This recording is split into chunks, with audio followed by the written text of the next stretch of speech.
Story Slam is a space on Central Avenue, 1401 Central Avenue, that a number of us have dedicated to a sort of an entertainment venue. Story Slam, hard to describe as it may be, is about engaging and including people in an artistic event, not just presenting or showing off.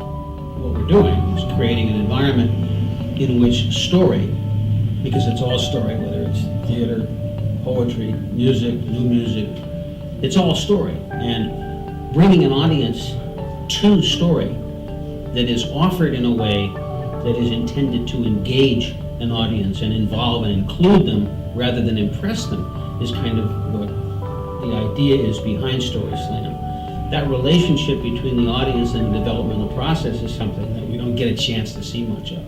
Frankly, process is a little risky, and it's not quite so slick, and it's more spontaneous and it's more intimate. The community, not just the Plaza Midwood community, but the whole community of Charlotte, and all communities could really use a little bit more of that front porch sort of venue, that living room kind of venue, a place where people can not only come and experience something really cool, but have a chance to express their reaction to it and their feelings about it with each other. We're not a dance company or a theater company or a band.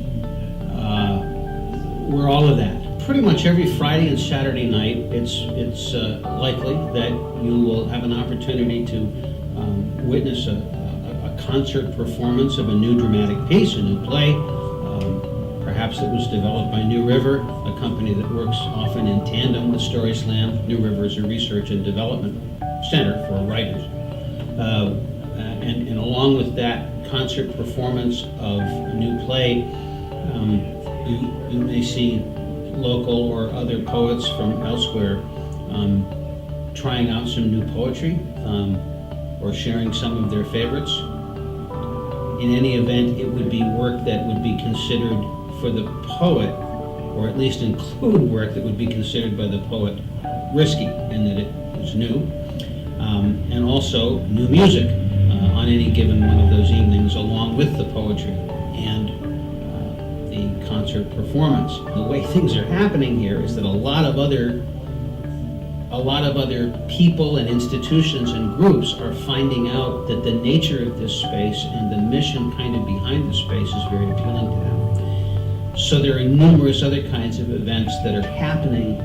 Screenplays are being read. A sort of a jazz fusion group is coming in very soon. The best thing to do is, I guess, to go to the website, the storyslamcharlotte.com website, and stay tuned in, because as these opportunities come up and as the events become clearer to us, we post them on the website with a date and a sense of what they are. So, in addition to the Friday and Saturday night, which is really all we intended to do, originally, it seems that we have our hands rather full with an opportunity to do a lot of other things as well. It's a great thing, I think, to experience new work in process and to do it in an environment that promotes conversation.